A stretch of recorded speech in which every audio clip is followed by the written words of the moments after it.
recording has been started.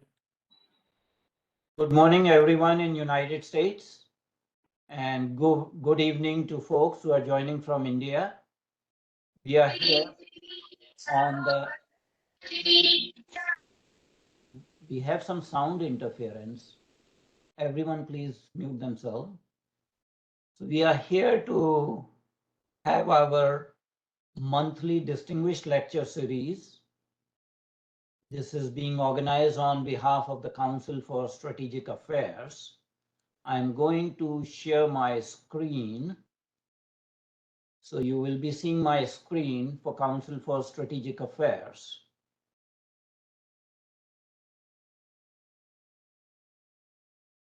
The topic for today's program is leadership changes in the CCP and its geopolitical implications. There are a couple of introductory slides about Council for Strategic Affairs. I'm not going to go on them. We just generate discussions and awareness on international relationships and geopolitical issues. People are encouraged to go to our website, www.councilforstrategicaffairs.org. Every month we have a roundtable discussion and a distinguished lecture. Today's distinguished lecture was supposed to be delivered by Professor Madhav Das Nalapat, and Professor Madhav Das Nalapat was very gracious, and he suggested to me that instead of a distinguished lecture, we need to have a discussion format because it is a very important issue.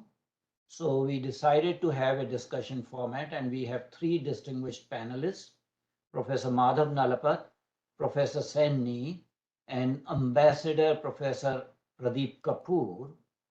And this is Professor Nalapat. I'm not going to spend much time actually introducing our speakers because Professor Nalapat is a very, very well-known geopolitics scholar as well as professor. And he has been on our forum multiple times. He has been distinguished guest as well as panelist in multiple roundtable discussions. Our second panelist is Professor Sen Nieh from Catholic University of America. And he is new to us on this particular forum. He is a Taiwanese American who is professor and chairperson of Department of Mechanical Engineering at Catholic University of America. He follows China very closely. He is involved in religious freedom issues, human rights, Chinese affairs. He is also a dedicated leader in the community events and services. And our third panelist is Ambassador Professor Pradeep Kapur. Again, he is very well known to us on this particular forum. He has appeared several times. He has delivered distinguished oration on Central Asia and its geopolitical significance. He frequently participates in our panel discussions. So I'm keeping the introduction short so we have more time for our discussion. So this is the place, the People's Hall in Beijing we are going to talk about. And since we don't have a lecture format, I will give a brief introduction on the topic we are going to discussion.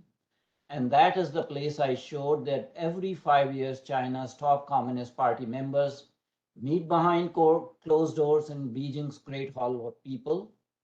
And 20th Nationwide Congress is happening. Currently, will finish tomorrow. Communist Party technically provides guidance and direction to China's government, state council, which is basically consists of the party members. And in these meetings every 5 years, the long-term goals, the constitutional amendments and changes in top leaderships are discussed. Since 1997, the CCP has held party congress every 5 years. Personnel changes are, expected. We already know the changes that have happened so far. For this particular Congress, there were more speculations. in previous Congresses, things were very, very, sequenced and predictable who will take over because of the line of succession. But this time there have been changes. So we'll be discussing that. CCP has 96 million members, party members. A select 2,296 delegates converge on the Great Hall of the People. And these 2,296 delegates elect 205 members of the Central Committee, which was done Saturday morning in China. In turn, these 205 members select/elect a 25-member Politburo and then 7 members of Politburo Standing Committee. There's an established retirement age limit of 68, and as all of you know, 4 out of 7 members of the Politburo Standing Committee have been replaced in this 20th Party Congress, including the current Prime Minister, Li Keqiang. While there was never a term limit for General Secretary of CCP, there was term limit for the President till 2018. There was a 2-term limit, which effectively meant that even the General Secretary would be changed every 10 years. The top leadership was, combined with Party General Secretary, President of the country, as well as the third position, Head of the Military Commission. That was the norm, and every leader had 2 terms. This mechanism was put in place by Deng, and it was subsequently consolidated by Jiang Zemin so as to ensure collective leadership at the top and smooth transition, and to avoid extended cult of personality with one-person rule, as was seen under Mao. However, in 19th Congress, with the term limits being thrown out, that line of succession and mechanism of succession and term limits was thrown out. I am actually sharing an old article of mine, Tales from the Dragon Kingdom, the Princelings and the She Dragon. This was written in 2012. And I wrote actually when Hu Jintao became the General Secretary of Chinese Communist Party, the ubiquitous question was, who is who? And in 2012, the question became, who is she? So at that time in Party Congress, I cheekily mentioned when the Hu Dragon steps down, the She Dragon will become the General Secretary. And since 2008, Xi Dragon has been groomed as the Vice President and the Vice Chairman of Central Military Commission. We were told at that time that Xi Jinping, 58 years old at that time, was princeling, son of one of the revolutionary heroes, General Xi Zhongxun. And he was described at that time as redder than the red, because he dedicated himself to the Marxist theory from early days in order to prosper in Communist Party. Princeling Xi reportedly joined the Communist Party when his own illustrious father was in prison during the era of Cultural Revolution. So this is the guy we are talking about. And a lot of you have seen on TV a video. We will be talking about that video. But battles of succession in Communist Party of China are not unusual. In the first generation, everybody knows there was a battle of succession, a prolonged succession battle. Initial successor designate of Mao was actually General Lin Biao, who died in a plane crash in 1971. And these are the pictures of the famous Gang of Four led by Jiang Qing, second wife of Mao. And ultimately, this Gang of Four was disgraced, imprisoned, tried. Some of them died and others were executed.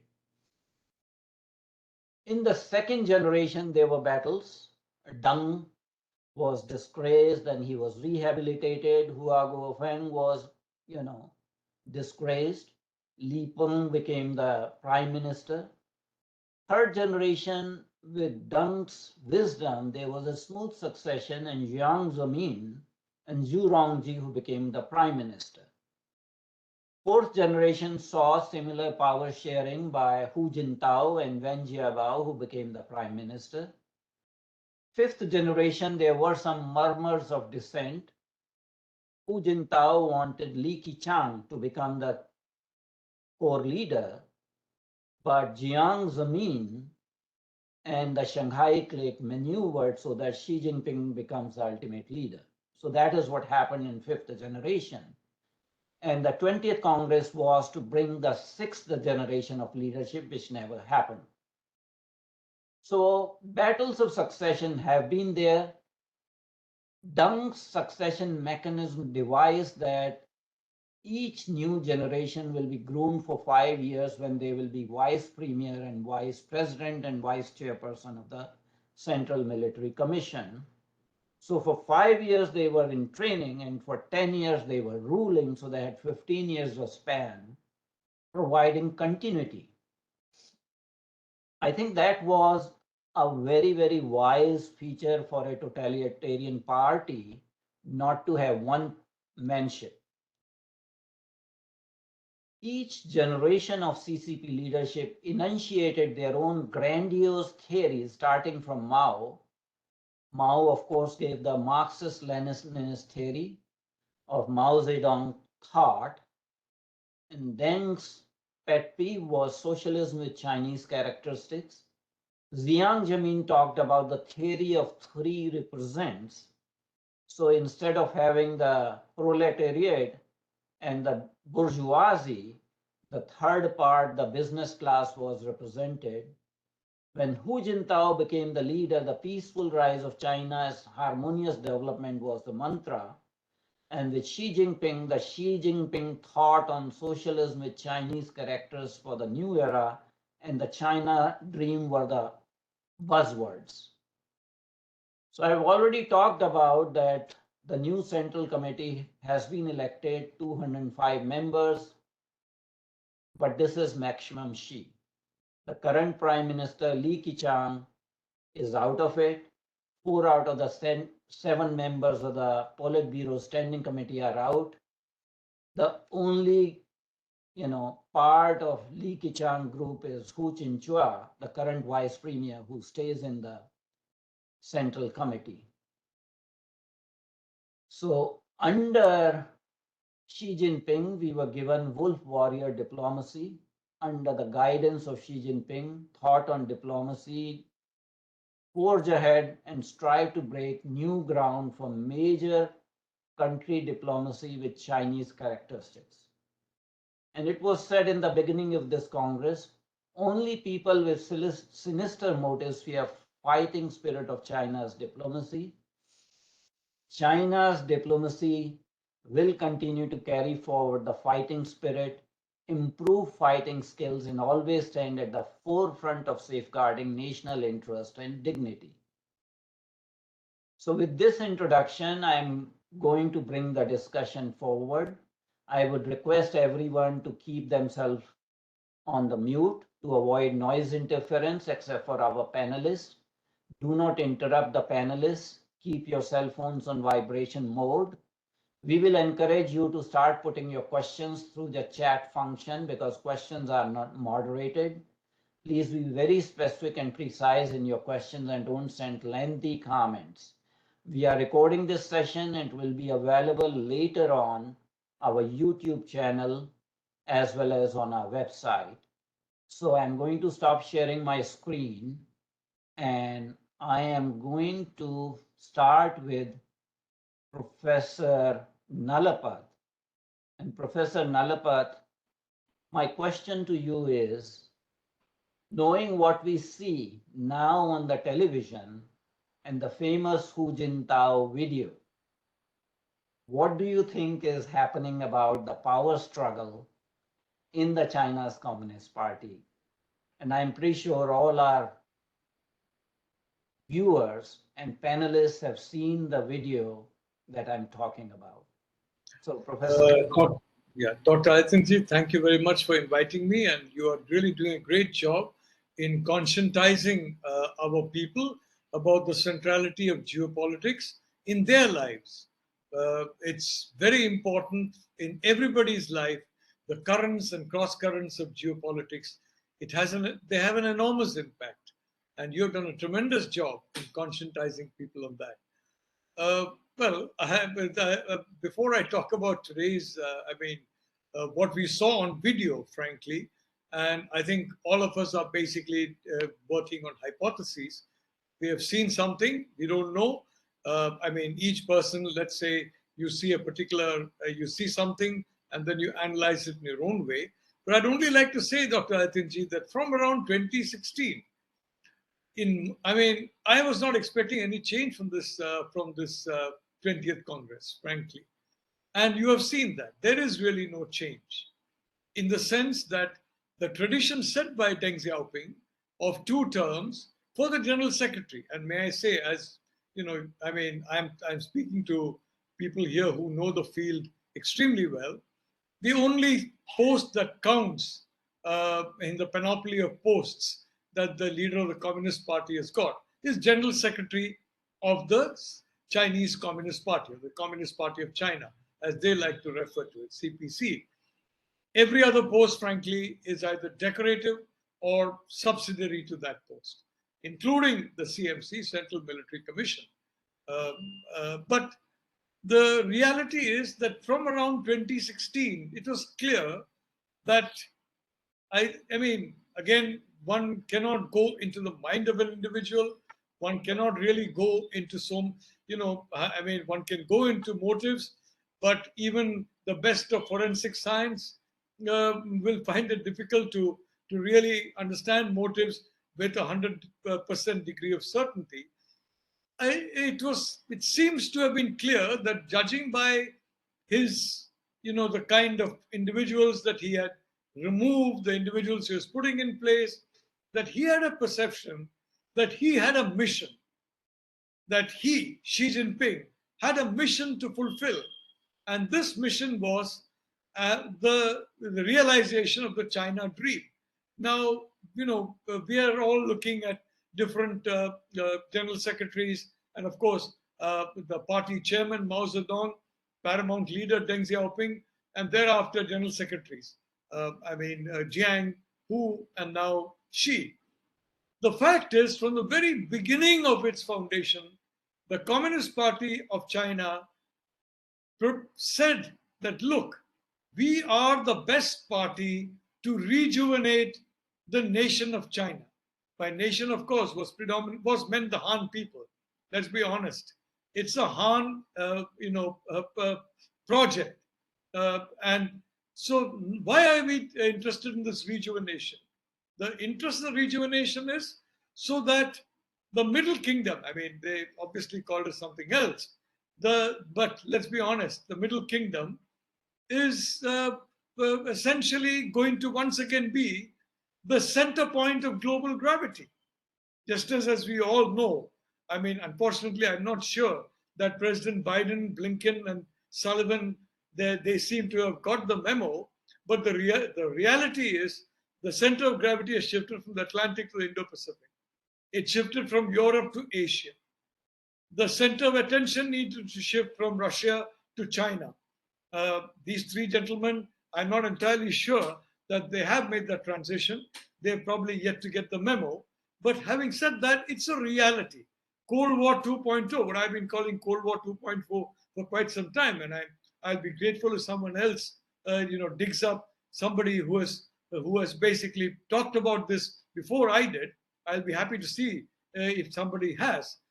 The point is that Cold War 2.0 is a reality. And as I pointed out in the beginning, it's a systemic conflict. Just as Cold War 1.0 with the USSR was a systemic conflict. The USSR was advertising its system as superior to what it called the US, led system. The US has been the exemplar of the other system, where both the Soviet Union and China have been concerned. And in a systemic kind of situation, in that confrontation, only one or the other system survives. In that sense, when you say it's a systemic confrontation, you have to understand that at the end of that process, when that bout of fight of boxing is over, only one of the two boxers will be left in the ring standing up. The other will be prone on the ground. I'm not talking of countries, I'm talking of systems. Now, Deng Xiaoping understood the problems of Marxism, Leninism, Mao Zedong thought. I'm not very sure that Deng Xiaoping really was very serious about believing that Marxism, Leninism would bring in a new world. He had seen, for example, what had happened in the case of, of Russia, of the Soviet Union, etc., and other locations. But Deng Xiaoping, therefore, and he saw this unitary rule of Mao Zedong. Mao Zedong essentially, Devkant Barua said that Indira is India and India is Indira. Well, Devkant Barua should have said Indira is the Congress party and the Congress party is Indira. He would have been accurate. Now, under Mao, the CCP was Mao and Mao was the CCP. Let's be honest about it. The CCP revolved upon that little red book of Chairman Mao, a book which I've read multiple times. And frankly, I would advise everyone here to read most of the literature written by Mao, whether it's on war, whether it's on, on contradictions, whether it is on other aspects of life and philosophy. It's a very interesting way of looking at life. But what I want to say is Deng understood this does not bring prosperity. And what Deng understood was, if you want to be strong in today's world, you have to be prosperous. He saw the Soviet Union collapse before his very eyes. He saw under Brezhnev the stasis of the Soviet Union, the kind of atrophy, almost the entropic kind of degeneration that was taking place inside the Soviet Union. And he understood that the statist Stalinist model, again, Stalin was very similar to Mao. He was completely a unitary kind of rule. The office of General Secretary was supreme. And, of course, Mao was not, frankly, bureaucratic enough, or some would say organized enough, but he was a genius. So I would say he was not inclined to have that kind of a functioning office, but he had individuals and he relied on them. But the point is, Deng changed that system into what you have exactly and correctly described, a two-term limit, and put checks and balances, including on the power of the General Secretary, who knew at the end of 10 years, he'll be in retirement. Other people are going to take over. And therefore, there has to be a collegial atmosphere.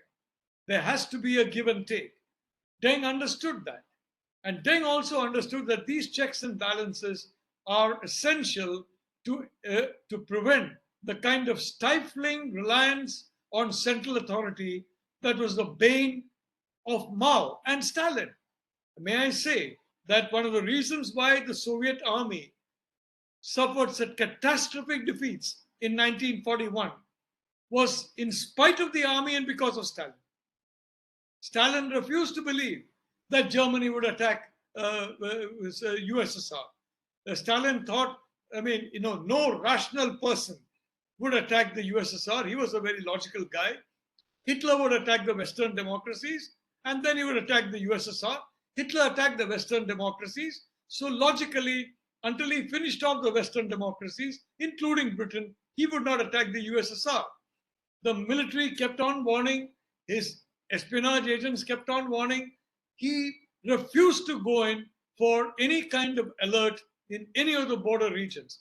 In fact, Dr. Adityanjee, you'll be interested to know, as a small little bite of history, that as the German troops advanced across the Bug River into Russia for the invasion, a Russian train loaded with grain was headed, and it had crossed the German frontier. and it was halfway across the German frontier, loaded with grain. A Russian train, Russian engineers on that train, you know, Russian coaches and carrying grain to Germany, which had just invaded. So that was Stalin's myopia, and that's what happened. Deng Xiaoping understood that you need a way in which consultation can take place. I watched China pretty carefully, and there has been a consultative process in China. Whether, for example, you have any of these policies, you first call for different batches of policies, then you analyze them, and then some of them are chosen as more realistic or whatever. Then they're tested out. Sometimes they're tested out in a small town if they're urban-oriented policies. Then in a middle-level town. Then in the big towns. And only when it's absolutely clear that these models work are they then generalized and mainstreamed across all of China. But in the case of a unitary system, the leader has the view. This is Dr. Adityanjee's policy. Or I mean, I'm seeing some of our guests here, Greg or Aaron or Anushri's policy. Oh, that will work. Takes it, no consultation, implements it all across the country, and lo and behold, if, God forbid, Greg and Anushri and Aaron are not the geniuses that the unitary leader believes them to be, disaster comes. You saw in Mao Zedong's period, serial disasters. You saw in Stalin's period, serial disasters, not only in wartime, in terms of grain production and so much else. There were disasters after disasters. So he changed that system for that purpose. Now, let me just, I wanted a discussion. I don't want to give a lecture because, frankly, on this Hu Jintao matter, there are two opinions. In my mind, frankly, I saw it about 6 or 7 times. I watched it carefully. I tried to look at the body language. I tried to magnify the image, etc., etc. I came up with one of two completely contradictory hypotheses. One hypothesis is Mr. Hu Jintao, who is almost 80, is not, in the sense, in terms of his chronological age, was not well, let's put it that way. And he had some problem. Let's say, he felt dizzy or something. And so he was being led gently away. And of course, he was met by some people in khaki, which is not a problem because as the immediate past General Secretary of the CCP, he would be expected to have that kind of a security guard and VVIP courtesies and privileges. What got me thinking that maybe this is not the case was his physical appearance. I had to see the video 4 or 5 times before I could recognize that this is Hu Jintao. In fact, you have to look at his physiognomy. You have to look at his face. You have to look at his earlobes, in fact. You have to look at so many other aspects of his face because this shambling wreck of a man with gray hair, of course, miraculously, the CCP leaders always, all of them, their hair never turns gray. It's a different matter. For me, it's not only a question of turning gray. I hardly have hair at all. These days, my barber counts the hair. He doesn't really cut it. But the fact is that, he has aged about 30 years since the last image I saw of him, which was when I was visiting China just before COVID struck. Just before this COVID pandemic became, all borders were closed. He has aged 30 years in that brief span of less than 3 years. So that led me to a possible second hypothesis. I would like to say both these are hypotheses. I cannot vouch for any of them. I'm only saying what I analyze from my experience and from my whatever reading I've done and whatever other study I have done. The second thing was that Xi Jinping brought Hu from imprisonment. Why? And he seated him there as a kind of to show everybody that, look, this is the man, I've sent him to jail. You all know I've sent him to jail, and the key people in the party would know that he was in jail if he had gone to jail. I mean, jail means it can be house arrest, it can be various. I mean, Nikita Khrushchev was technically under house arrest. He was effectively jailed. He could not move out of certain rooms. So, I mean, jail, there are leaders who cannot move out of their own bedroom, but they're technically under house arrest.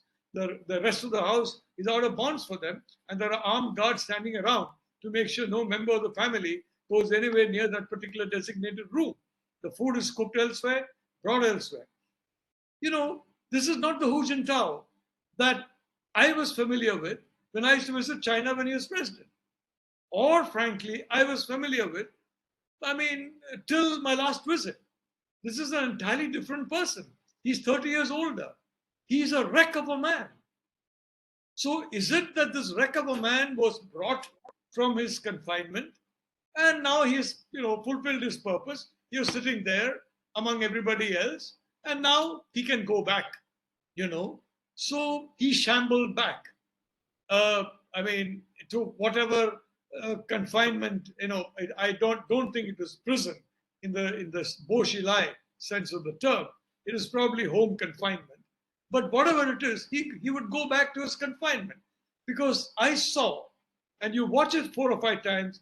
I don't know. I mean, I don't have the technology or the intelligence to go it in slow motion, image by image, frame by frame. But it seemed to me that this was a very, a man who's been seriously, if I may say so, this, and the kind of individual you see coming out of prison. And if I may say so, I mean, I'm not going to talk about personal experience but there have been experiences of people who have gone there. Let's say, for example, you go to China. The Chinese, Communist Party, it's an extremely intelligent organization. I have only gone there as a guest of the Communist Party. There's no point in going to China as anything other than a guest of the Communist Party, because then you frankly don't meet anybody of significance, or you're not told anything of significance, and nothing really. You come back maybe as a tourist and get back. There's no analytics in that kind of visit. There are instances in which people come and, let's say that you are Mr. Brown, let's say from Rutgers University or something, Professor Brown, and you're very favorable to China. And, there's a guy called Chen, and Chen was a vice minister and you knew him very well. Now, Chen has been sent to jail. Now, you don't know he's been sent to jail. And certainly you'll be unhappy a good friend of yours has been sent to jail. So lo and behold, what happens? You get a call from Mr. Chen. His voice is slightly quavering, and say, "Oh my God, Brown, you're here, Henry or Harry or whatever it is. I think, why don't you have lunch with me? Let's have lunch together. I'll come to your hotel. I'll come to your hotel, we'll have lunch." And then he would find Mr. Chen coming towards him. And Mr. Chen would, of course, look very different. "Yes, I've not been too well. I've had a problem," so whatever it is. The fact is, Mr. Chen would have been released from jail to Mr. Brown, Professor Brown, to convince Professor Brown he was fine. Professor Brown likes Mr. Chen very much. He'd spend 3-4 hours chatting with his friend. And then Mr. Chen would say, "I've got to go and visit my family in my village. So goodbye. I don't think I'll be able to see you this trip anymore. But I was so happy to see you. And that's it. I'm fine." And he goes. So this kind of thing does happen. So this is happening. Frankly, it's a kind of demonstration to the world and to the party that if this can happen to the immediate past general secretary, it can happen to anybody. I want to just close the last 30 seconds by saying, in Stalin's period, Mao's period is a different. I'm going to talk about Stalin. He used to invite the members of the Politburo and all that, the people around him, his paladins, to parties in what was called the nearby dasha, his dasha. And in the party, they would drink and they'd be merry, and Stalin would have particular attention to one particular guest. "Hey, take this little bit of whatever, this meat, take this, have some more wine, and pat him on the back. And after some time, you'll see some, NKVD people coming in, taking this gentleman out and shooting him. The sound of the shots could be heard, and everybody would know the man has been taken out and shot, and all the other Politburo members will suddenly turn pale, and they'll all go back in their beautiful, automobiles back to their offices, aware that any day, any party, it could be done. Is this a demonstration of that kind of power? I don't know. But all I know is from around 2016, I was of the view we are not going to see very much change in this particular Congress. I know Thank you, Professor I was Nalapat. a minority view, but that is a view, and I think that what has happened in the party so far, tomorrow I would say we will know for sure. I mean, we'll see, because it doesn't really matter who's come, who's a new member or not a member. If my analysis is right, they're all people who Xi Jinping trusts at the moment. The second he stops trusting them, they go. The minute he trusts you, you come into the inner circle. So essentially now, as with Mao, as with Stalin, it's become a very unitary system of government in China. Thank you, Professor Nalapat. I will invite my next guest, but for the sake of our viewers, I will try to see if I can put that particular video that we are talking about. If I can, then it'll be worth watching. I'm having some difficulty, but while I look for it, let me invite Ambassador Pradeep Kapur. Ambassador Pradeep Kapur, you have been a diplomat and you have been all over the world, Central Asia, you have focused on China, and you probably have seen the same video also. I would wonder, what are your interpretations on this particular video? Professor Nalapat has given two, opinions or two contradictory viewpoints. What do you think, Professor Ambassador Pradeep Kapur? Your turn, please, sir. Please unmute yourself.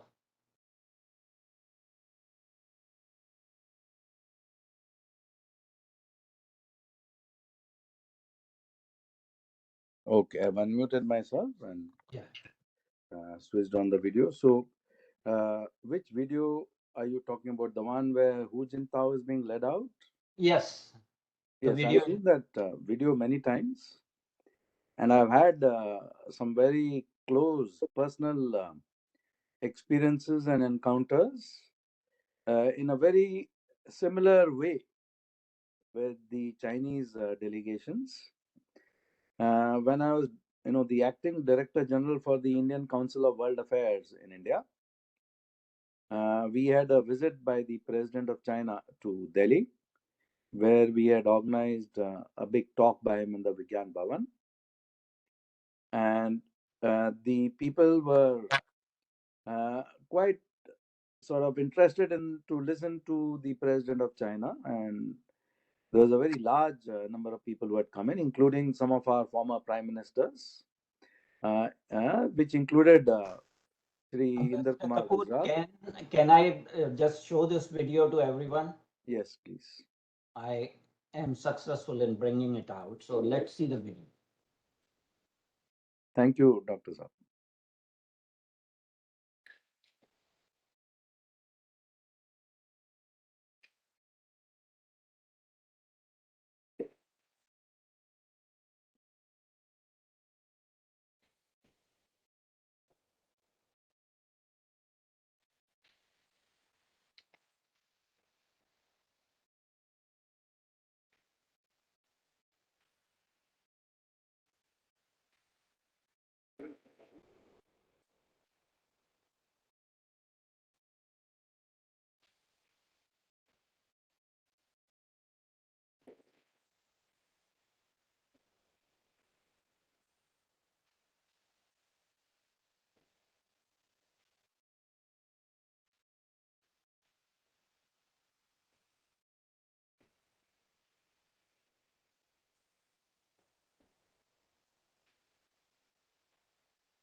Should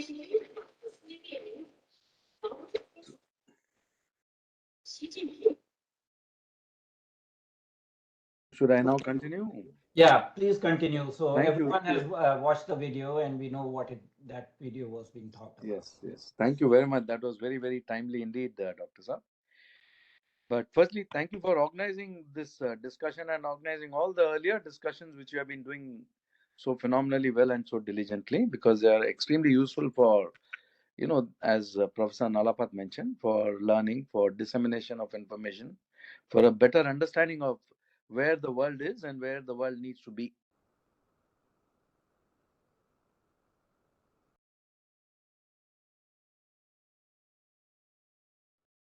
Ambassador Kapur, are you there? Yes, I'm very much here. Is it muted? No, we were not able to hear you. Okay, okay. Sorry about that. Now we can hear you. So please continue. Yeah. So the incident which I was mentioning, we had the president of China going to come in a few minutes, and his security came in earlier, and the delegation came in a few minutes earlier, and then they asked the entire first row to be evacuated for the Chinese delegation, even if they were just very middle level or lower level officers like undersecretaries or deputy secretaries. And we had our former prime ministers and others, very senior people from the government of India sitting, and they were all asked to get up and move out in Vigyan Bhavan in India, in New Delhi, in the capital. And nobody was allowed to interfere in the process. And there were some Indians who sort of said, let them do what they want to do and do not interfere with that process. So Inder Kumar Gujral, former Prime Minister Gujralji, was very shocked and scandalized at seeing what was happening. But they sort of almost nudged him by his arm, exactly like Hu Jintao was nudged in the video just a few minutes before. And then they told him to sit in the fourth row. So that was a sort of behavior of the goons in the capital of India, not even in their own country.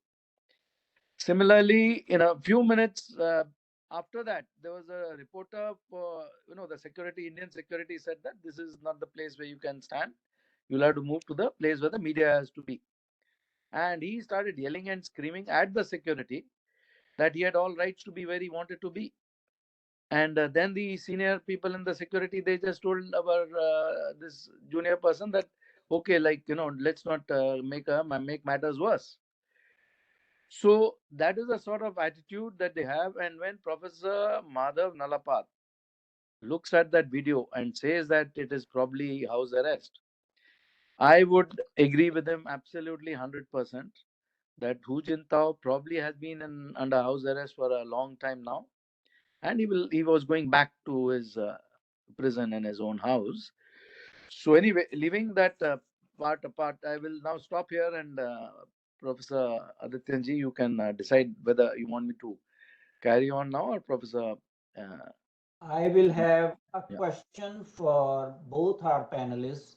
Unfortunately, our third panelist has not been able to join.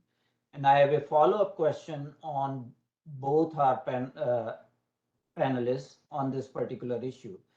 Considering the hypothesis of Xi Jinping, staging this deliberately to send a domestic message to the party functionaries and all is true, can we correlate it with sudden disappearance of Xi Jinping for a period of 2 weeks in month of September, and a YouTuber based in New York City, Jennifer Zhang, she was advocating some hypothesis of an ongoing coup in Beijing, and Hu Jintao, Jen Biabao, and other people actually orchestrating this military coup against Xi Jinping. Are we seeing a protracted power struggle because of Xi Jinping's insistence on continuing the third term? because there were a lot of rumors spreading, and then suddenly he appeared and rumors disappeared. But is it continuation of the same process, or there's a different angle to it? Yeah, Dr. Adityanjee, I mean, in deference to the fact that you invited me to speak first, although I must say Ambassador Kapur is by far the most proficient individual of the two of us, I would like to say that from the very start, I completely poo-pooed this coup theory. I said this is absolute nonsense. God knows if he's not well, or if he's doing some other thing, or if he's just not, not wanting to come in front of the camera. But I completely poo-pooed any idea of a coup, and I said this chap is very, very strong. At that time I said, and I'm repeating this now for possibly the 40th time or 50th time, Xi Jinping has taken care of his past enemies, present enemies, and future enemies. Future enemies are those who he believes, if at times go bad for China, then they may turn against him. They're not genuine supporters of his. They're not all-weather supporters. Even if things collapse, they'll still support him. So he has done that very clinically, and if I may say so, surgically. So I didn't buy this coup idea at all. And I think a lot of people in the West, I mean, the West, frankly, hope over experience is a triumph of hope over experience. Western world is supposed to be very hard-headed, but it seems to be very emotional. They have been very emotional about China. They are now very emotional about Ukraine. And I said from the very beginning of the Ukrainian conflict, as a friend of the West, you guys are killing yourself. Your sanctions are going to hurt you the most. And eventually, when winter comes, you'll all be sorry. I said this long back. In fact, the good news is that a lot of that I said publicly, so it's there on record, and that's what's happening. So, Dr. Adityanjee, with all humble regards to all the great experts who have been talking about this cabal against Xi Jinping, this against Xi Jinping, that against Xi Jinping, look, I don't think Stalin was very popular even among those who were supposed to be his closest friends. I don't think Mao was popular at all, including with Mrs. Mao, definitely. And after what he did to her, I mean, I can't blame her. And after what happened to her, it was very clear. Everybody knew he didn't care for her. But the reality is, it doesn't matter. When you're in that position of power, Stalin created famines, loss of life. Mao created famines, loss of life. And they continued in power. And therefore, when you've got this kind of a despotic rule, it's very difficult to remove that kind of a despot from power. You've seen that in the case of Khrushchev. Why? Because Khrushchev blinked in front of the enemy. The theory in the Soviet general staff was Americans will not dare to launch a nuclear war. We already have some nuclear missiles in Cuba. We got enough of them to finish off half a dozen cities. That's enough. Leave them there. Why are you removing the missiles that we already have from Cuba? Which, of course, Khrushchev did. From that time, Khrushchev was toast. And after some time, the general secretary was removed. Otherwise, whether even Brezhnev, who's one of the most, whatever, even the most, the general secretaries who can't achieve anything, it's very difficult to remove a general secretary because all levers of power flow into the hands of his office. So, maybe Xi Jinping will be removed tomorrow. Who knows? Maybe there'll be a mass revolt in the party against him. But if so, I'd like to confess all that I've been saying from the very beginning that no, he's fairly solid. And that is why the world should worry. The United States should worry. India should worry. That will prove to be completely wrong. Thank you, Professor Nalapat. Ambassador Kapur, that YouTuber actually is a Chinese lady, Jennifer Zhang, and she actually for several days perpetuated these, rumors and all. What are your viewpoint on this? Professor Nalapat gave his viewpoints. Well, my viewpoint is somewhat different from Professor Nalapat's. There's some. Okay, I don't know. There seems to be some echo. What I think is the following. Let me just see why is there an echo. Yeah, now it should be probably better. My viewpoint is slightly different. The era of Mao, the era of Stalin, the era of Khrushchev, the prevalence of the social media was not there. Now there is a lot of social media. So I think while currently Xi Jinping has consolidated his power very significantly, and he controls all the levers, the opposition to him is burgeoning. Today, the economy of China is not at all in a good shape. There are a lot of problems in the economy.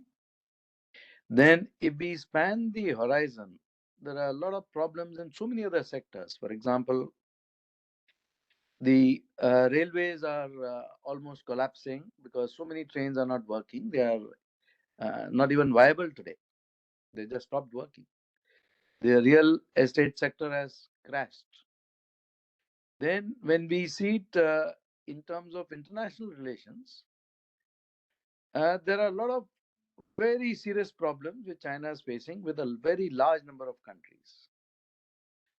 The US, for example, the strategic community here, the geostrategic people, the think tanks, and the politicians, the congressmen, the senators, everybody here is quite unanimous in their view that the biggest threat that they face in the world for their very survival and future is from China.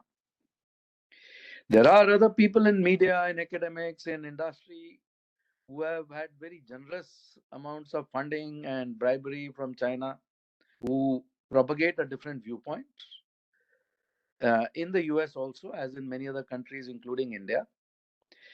But the very serious people are very, very clear in their writing today, in their thinking, in their expression.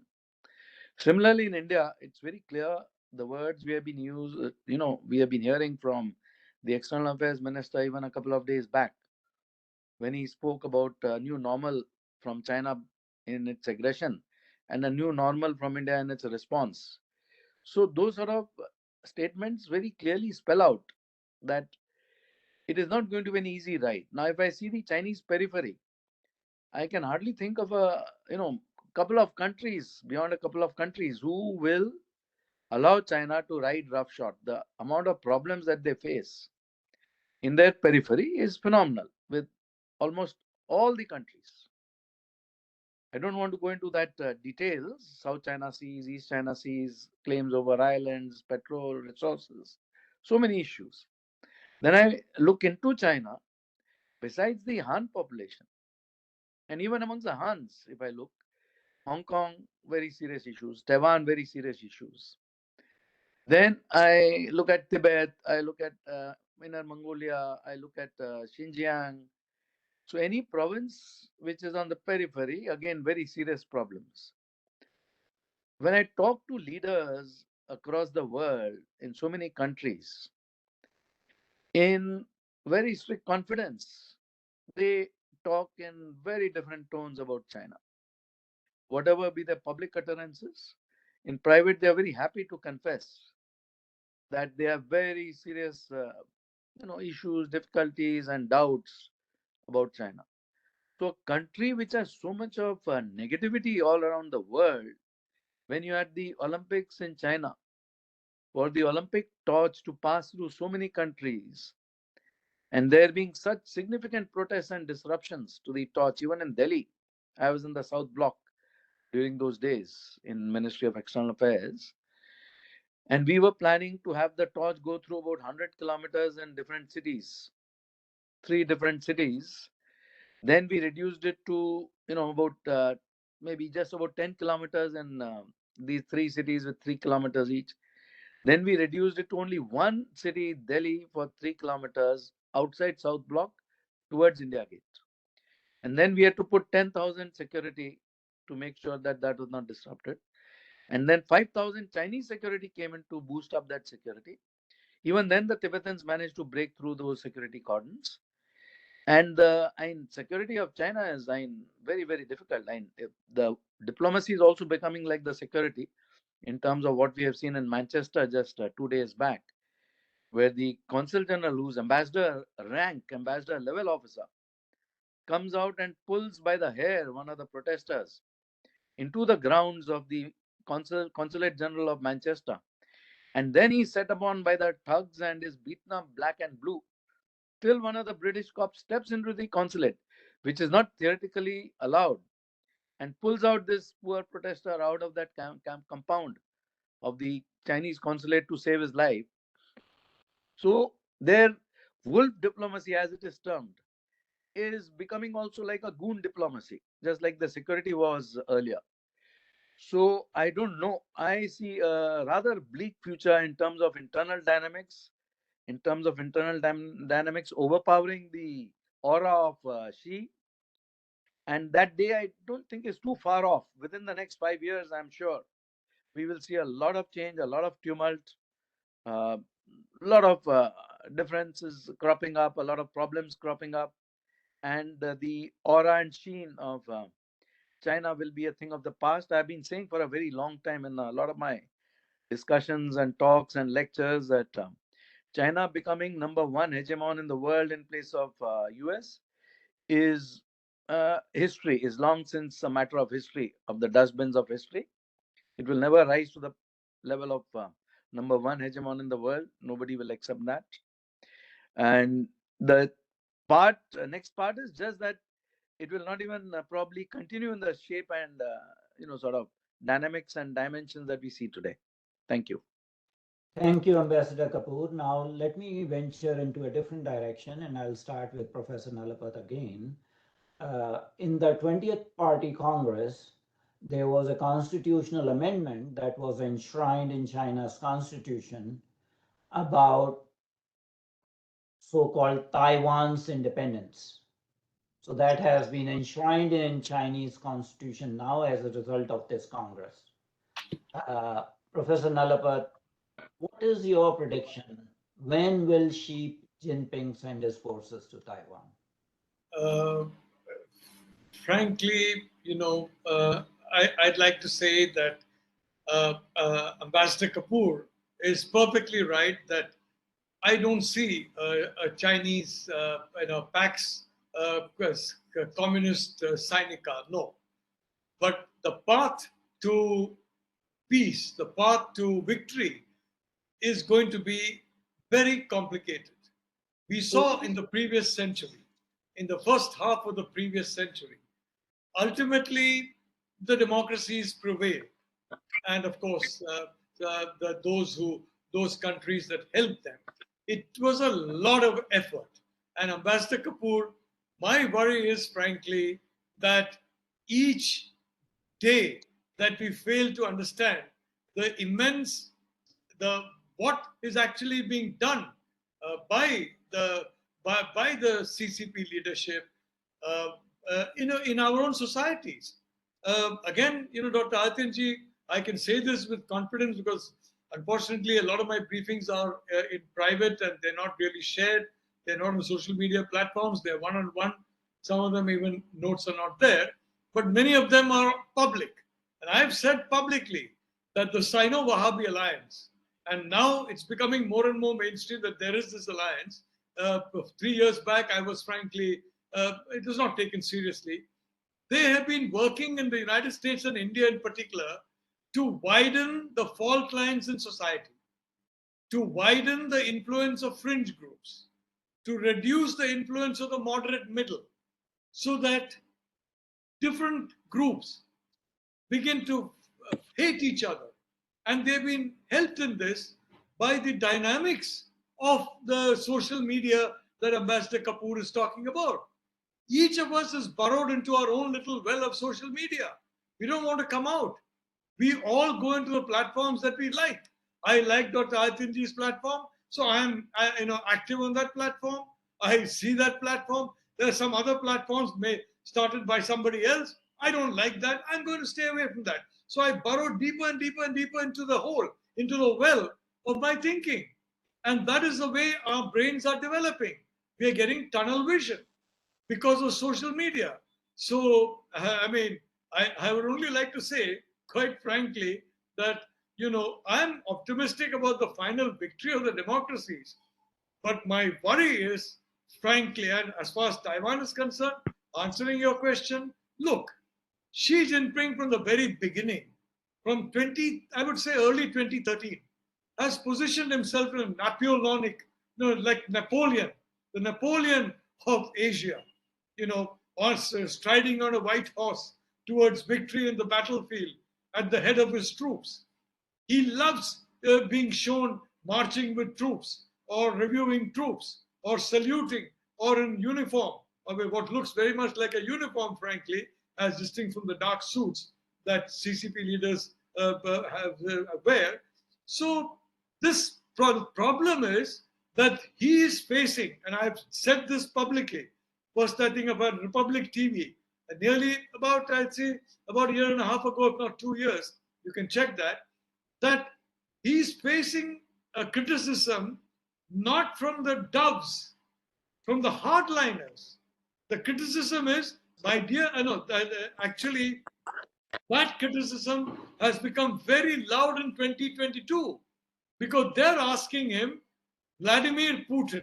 Now, this came especially after there are some groups which are completely, based on groups internal to the Communist Party, various groups. The point is, they're asking him. Putin had the guts to invade Ukraine, a large country. Taiwan is part of us, much smaller country. You don't even have the guts to occupy Taiwan after so many years. What kind of a leader are you? That is what he's facing. I've said all for a long time, Putin has actually been going slow on Ukraine because he's in the Russian-speaking regions and he sees Ukraine. He saw Ukrainians as Slavic comrades, and I can tell you now, in my view, that phase is over. Putin is going to show what the Russian military thinks of its enemies, and the Ukrainians are now no longer Slavic comrades; they're enemies. That is, those who are not going to be part of Russia. So I'd only like to say, Dr. Adityanjee, we are going to win, but that process, I hope, is not going to be as complicated as it was in the previous century, in the first 50 years of that. I am sorry, Professor Nalapat and Ambassador Kapur. Our third panelist has just joined. I want to introduce him and I want to give platform to him just for a brief question. Sorry for the interruption. Professor Sen Nieh, Professor Sen Nieh, I would like you to come, and if you are, I don't know how long you've been here, but I would like you to ask the same questions. Can you put your video on, please, Professor Sen Nieh? It is already on. Okay. I can see him. Yes, Professor Nieh. Yes. I don't know when you joined, so I missed you, but I have a couple of questions. So maybe you can make an opening statement on all these issues since you have been listening. Yeah, I apologize that I missed the most part of that. I just joined the meeting. Okay. For the just very brief opinion is that the change of communist leader in these few days, Xi Jinping probably going to renew his third terms. But the essence is not only the problem of him, it is the problem of Communist Party. Whoever become the leader, if it's not Xi Jinping, somebody else, it won't be much difference.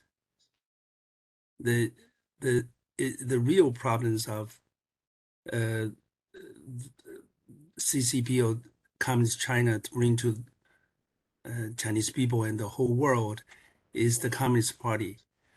So personally, I don't expect too much about a little bit better leaders or worse leader.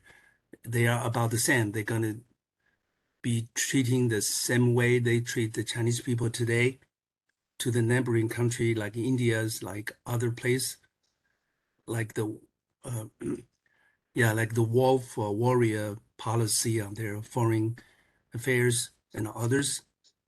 So it's going to be more and more serious problems. So the main thing is whether the whole world can recognize that is the real problem is the Communist Party, who are really not from the root of Chinese. They invaded from radical Europe, the communism. So I personally, everybody follow that. I follow that too, but I know it. I need to be calm, not to be too excited about the new leaders, whoever they are, the leaders, because it happened so many times. Okay, from Mao Zedong, Deng Xiaoping, and Hu Jintao, Wen Jiabao, and Jiang Zemin, and to Xi Jinping, they are basically they are the same. They're gonna be, it continues to be the problem. I apologize, I missed the most part. I'll follow that. Maybe later on I can have some comments. So the Thank you. question we were discussing was when Xi Jinping is likely to invade Taiwan. Any thoughts before I go to Professor Ambassador Pradeep Kapur? Yeah, I'm original from Taiwan. I'm a Chinese American from Taiwan. I certainly cared about that. I have most of my relatives there. My mom's still there, then brothers, sisters, and family there. And it's been for many, many years that the Communist Chinas are talking about invade Taiwan. And this time they elevates to a point. Okay. My personal thinking is communists will not invade Taiwan because whatever things doing in Taiwan. Communists may invade Taiwan because of communist problems. If there are some political instability, this and that, they use the war with Taiwan to distract people from that and declare the martial law, then to grab on the power. Because in general, that's Taiwan has 23 million people. It's nothing to, it's about 2% of Chinese population. Taiwan has very small land. Taiwan has, is rich, but it's not that much rich to communists. Taiwan has high tech, but that high tech is just for a few years to suppress. So communists use Taiwan as the last straw from their collapse. They may invade Taiwan when they really sense about their collapsing. Okay, this has really nothing to do with whether you declare the Taiwan independence or this and that. The Republic of China in Taiwan has always been independent. Communist is the illegitimate government there. So I have my relative there. I cared about that. People are not very sensitive as the outside because always in this way, the atmosphere elevate to some extent. But if you go into Taiwan, if you visit Taiwan, you don't see that. You don't sense that. Okay, it's I think people either partially is numb to these things. Another is bluffing. Communists has a lot of weak points, and they are has serious problem with the people and with their economy. Then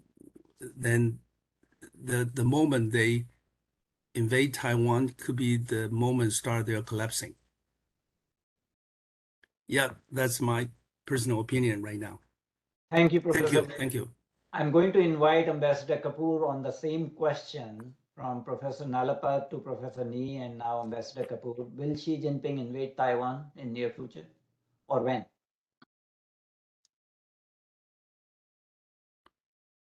Ambassador Kapur?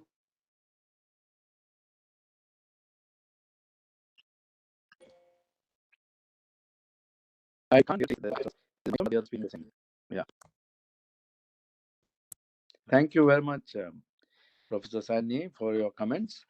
I'm, very glad to see you here, and I wish Taiwan all the very best.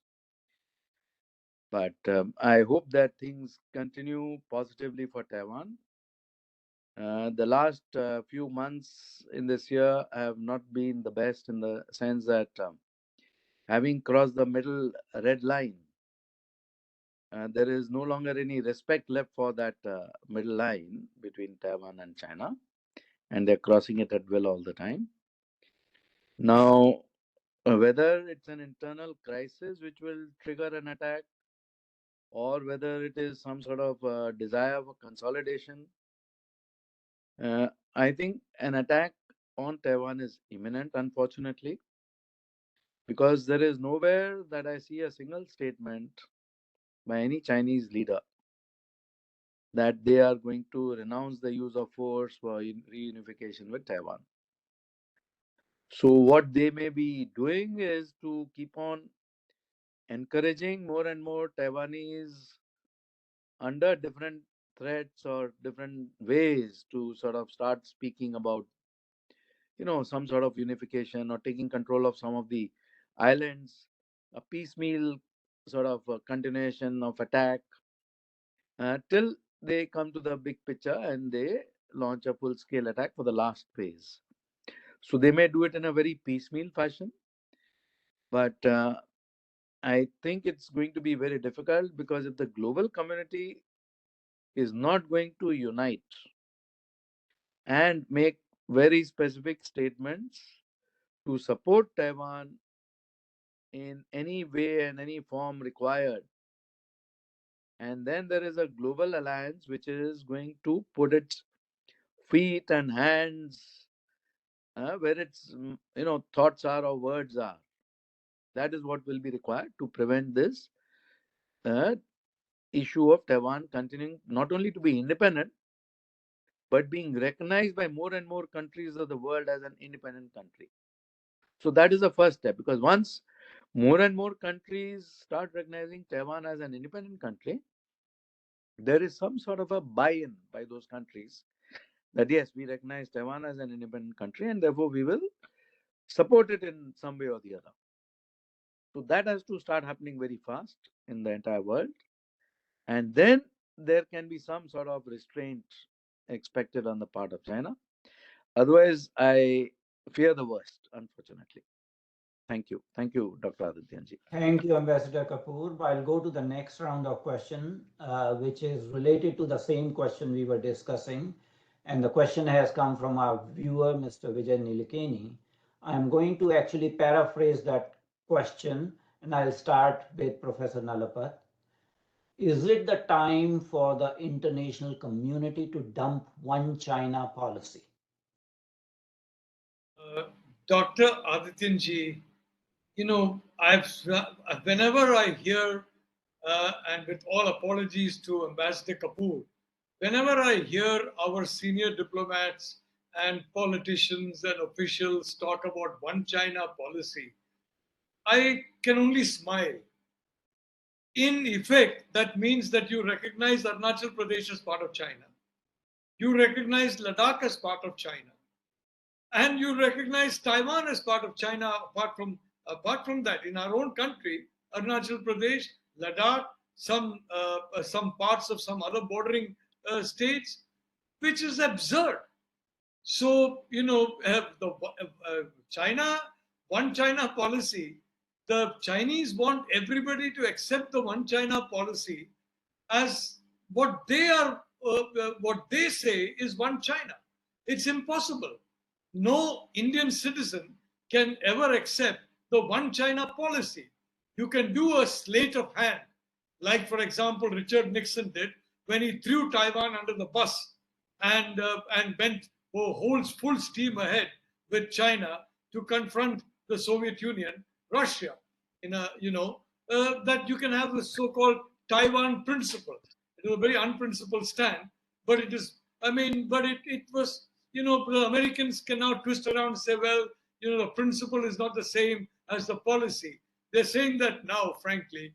But the reality is, any country that recognizes the one China policy will then be giving a sanction to the Chinese Communist Party to come up with various other maps Now, I used to amuse myself on some visits to present some old Indian maps from princely times, which showed most of Tibet and Xinjiang and large parts of Yunnan as China, as Indian, and said, look, these are our maps.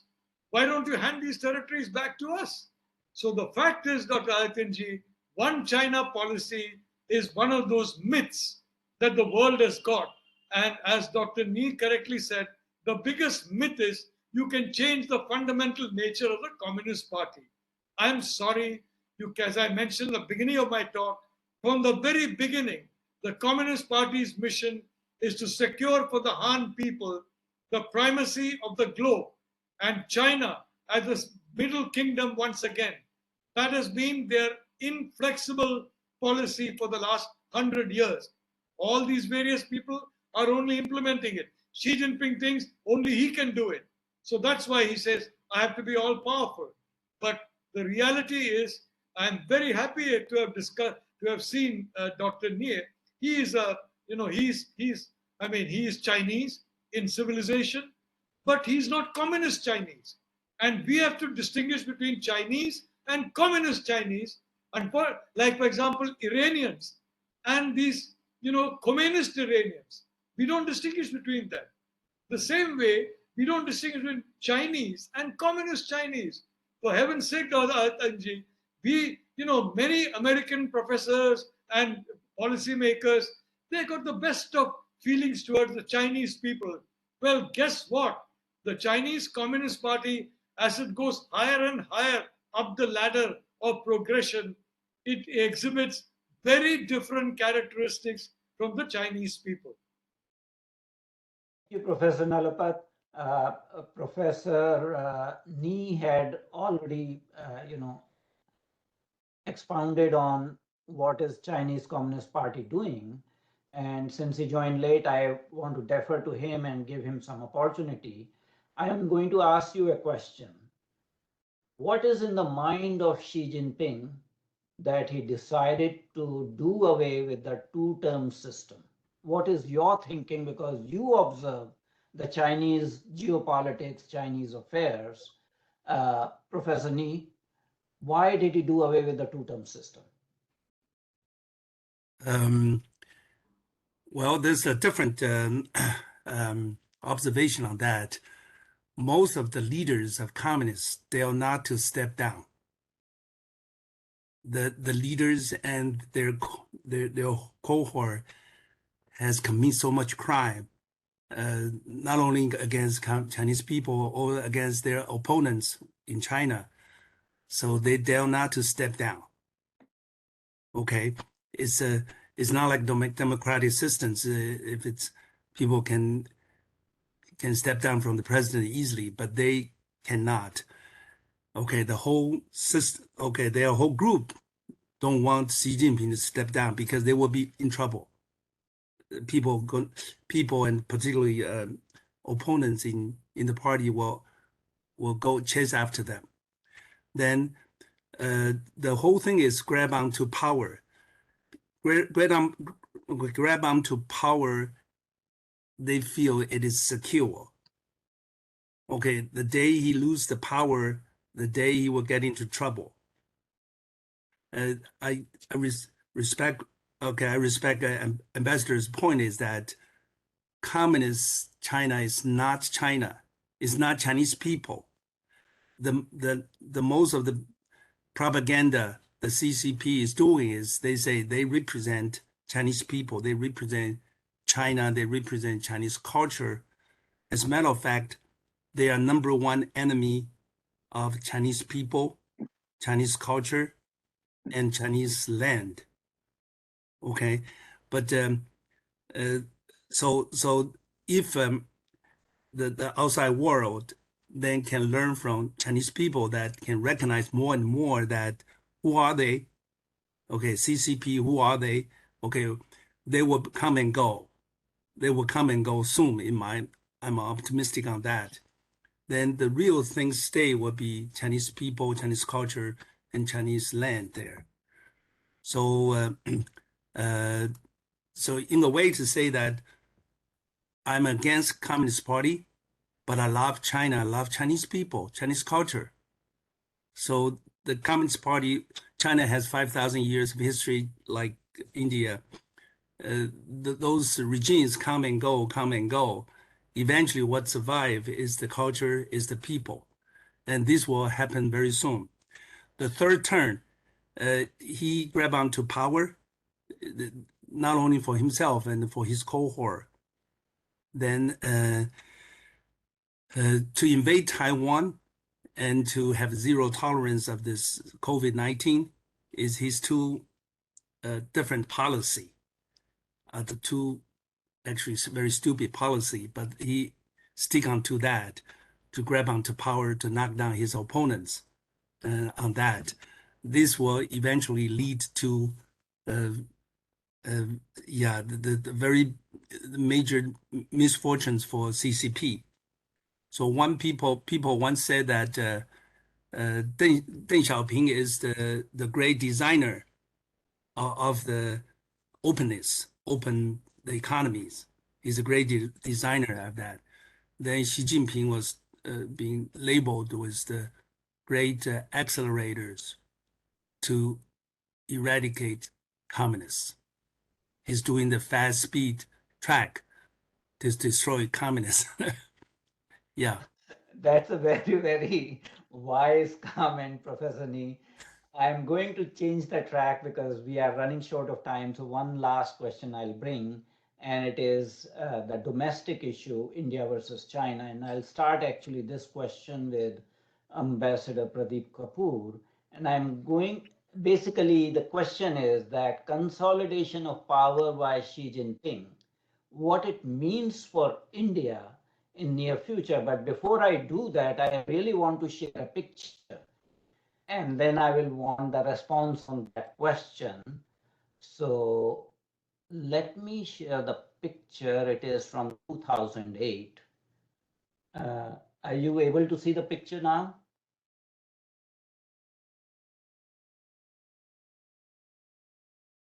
Ambassador Yes, Kapur? we can see that very clearly. Okay. So knowing what Xi Jinping is planning to do and having look at this picture, what it, what it means for India, how to deal with this communist strongman. The question is addressed to who? Ambassador Kapur. Okay. You saw the picture. That So picture yeah, of is course, 2008. I saw the picture. I've seen the picture earlier. For me, it is the apogee of Indian relations with China. This picture, at a time when the Olympics were going to be held, the Prime Minister of India didn't receive an invitation to go to the Olympics, but the president of the party and her son received the invitation. And there is Anand Mohan Sharma in the picture, who's unfortunately no more. And there is this agreement being signed by Rahul Gandhi and a representative from the Chinese side. I forget who it was. And that represented, and I have had some personal experiences in my career after this agreement was signed, where instructions were given to the Indian system through their own people in the government of Manmohan Singh, totally against Indian national interests, owing to the Chinese pressure. A terrorist was arrested in Chile when I was the ambassador of India in Chile, Abdul Rauf, brother of Masood Azhar, fifth most wanted terrorist in the world. During my discussions with the government of Chile, the government said that there's a red corner alert notice for him by India on the Kandahar hijacking. And after extensive discussions, we managed to, convince the Chilean side that yes, we will want to request to extradite him to India for trial, because already the Allahabad High Court has gone through this case. After a few weeks of total silence from Delhi, I was given instructions that we are not wanting to have him back in India. So I said, under what reason? What is the thing I have to tell the Chilean side? And I was told that please tell them that we do not have voice data to match with his voice data. There couldn't have been a more shameful reason. And that same Abdul Rauf, after release from Chile, went back to Pakistan and created the mayhem in Pulwama and other places. Even today on the internet, he is listed as the commander-in-chief of the Jaish-e-Mohammed. So that is the extent. And, being a Pakistani at that time, what I learned later from my friends in the IB and the CBI of India were that the Pakistanis went to the Chinese to seek help on this issue. And the Chinese then instructed the Gandhi family that please make sure that you do not get him extradited back to India. And that was what was followed by the government of India. So that is the sort of things which can happen with this sort of agreement. And before that also I'd seen one of the very established editors of Indian newspaper, which was very respected, N. Ram, the Hindu, going to China. And when he comes back from his trip to China, whether by the generosity of the Chinese or whatever, his writings on China change completely. And Dalai Lama becomes a very big evil entity, and China becomes a very, very great country. So these are the sort of impacts which I've seen firsthand. Thank you, Ambassador Kapur. I will invite Professor Nalapat to give his response about what it means for India consolidation of power by Xi Jinping. They have a plan. Dr. Sen Nieh is absolutely right about this assessment of the chemistry of the Communist Party. But the point is, they work to a plan. They have small groups of people, and I quite agree with him that the loss of power could be catastrophic for everybody around the area. Of course, the point is that if the loss of power takes place over time, many and many of those people will switch to the other side until eventually the leader who's losing power will be left with very few actual followers who carry out his orders. But having said that, I'd like to say that as far as India is concerned, frankly, the Chinese will do what the Chinese have said they will do. And they have published maps, for example, Dr. Adityanjee. Deng Xiaoping's, during Deng Xiaoping's time, Chinese maps stopped to some extent showing Ladakh and Arunachal as part of China. They were then, not that explicit about it. There were some maps in which there was some ambiguity about it. Now, once again, every Chinese map shows Ladakh and Arunachal as part of China and Kashmir as part of Pakistan. Now, I was, in fact, I got, worried about this when I found that the Russians, in their communications, were now using the Mandarin expressions for Ladakh and Arunachal. And the American ambassador used the Pakistani expression, so-called Azad Jammu and Kashmir. It's Azad democracy. It's Azad freedom. It's Azad sovereignty. What Azad is this ambassador of the United States who's still an esteemed diplomat in the State Department? What is he talking about? The Russians have done the same, which is my last column. I said Russia has communicated a message to India, and that message is there in those maps. So they will do what they've said they will do. They will try and do it. We have to work on preventing that. And in my view, I'd like to say, if you look at Taiwan, for example, we have a very distinguished professor, his family there. When you compare the assistance given to Ukraine, which in my view is far less significant in the geostrategic point of view to the United States' core interest, or to Western Europe's core interest than Taiwan. Because today the problem is China, it's not so much Russia. What assistance are you giving to Taiwan? Zero. Taiwan is paying top dollar for every little bit of equipment it gets from the United States. You are throwing tens of billions of dollars. Joe Biden has said that he's going to do a lot of work for African Americans and other voters. He's doing a lot of work for Ukrainians. He's tossing tens of billions of dollars there. Why can't he toss tens of millions of dollars of aid in military Taiwan? Not even that. Every dollar is paid for. And are you going to get, even today there's ambiguity, are you going to impose the kind of sanctions you've imposed on Russia, on China? If the Chinese were convinced about that, believe me, I quite agree. Xi Jinping, a lot of people around him will say, sir, please be careful, please be careful. Our economy is already in bad shape. But the Chinese believe that after the West has shot itself in the foot by some of these sanctions, they don't have the appetite for sanctions against China, which will cause 10 times bigger consequences for the global economy than sanctions against Russia. So they believe sanctions will not be there at all. And they say, even in Ukraine, they are not really directly getting involved. Their soldiers are not getting involved. They're simply transmitting arms and weapons. Well, guess what? They believe the PLA, and in a few hours from now, my column is going to come out in Sunday Guardian.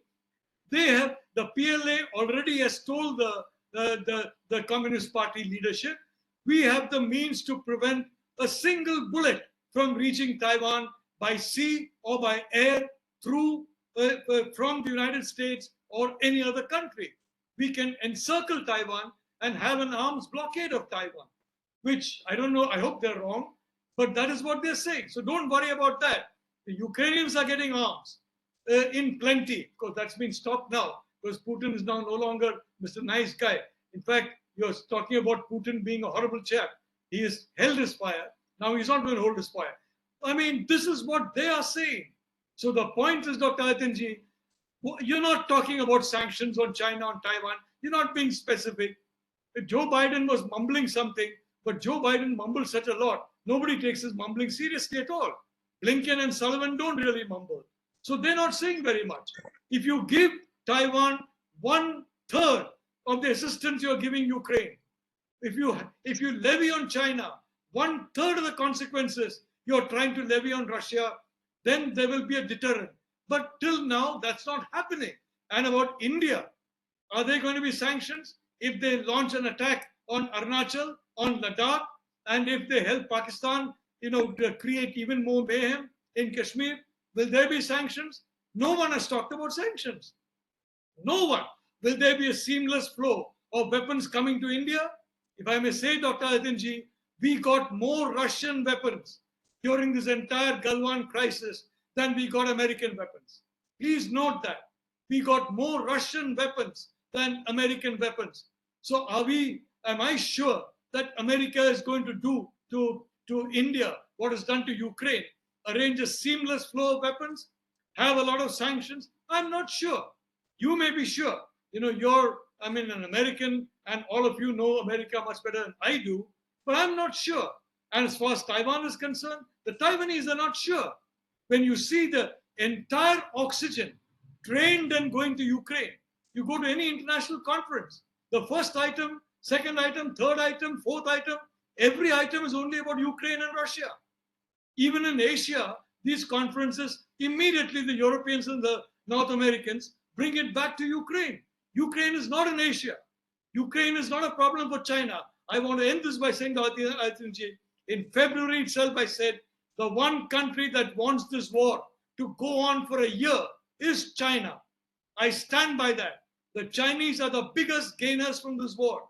Cheap oil, cheap gas, locking up NATO, weakening United States, and frankly, making Joe Biden the most unpopular president in American history, because the American people know China. Dr. Sen Nieh knows China. He knows that the American people know China.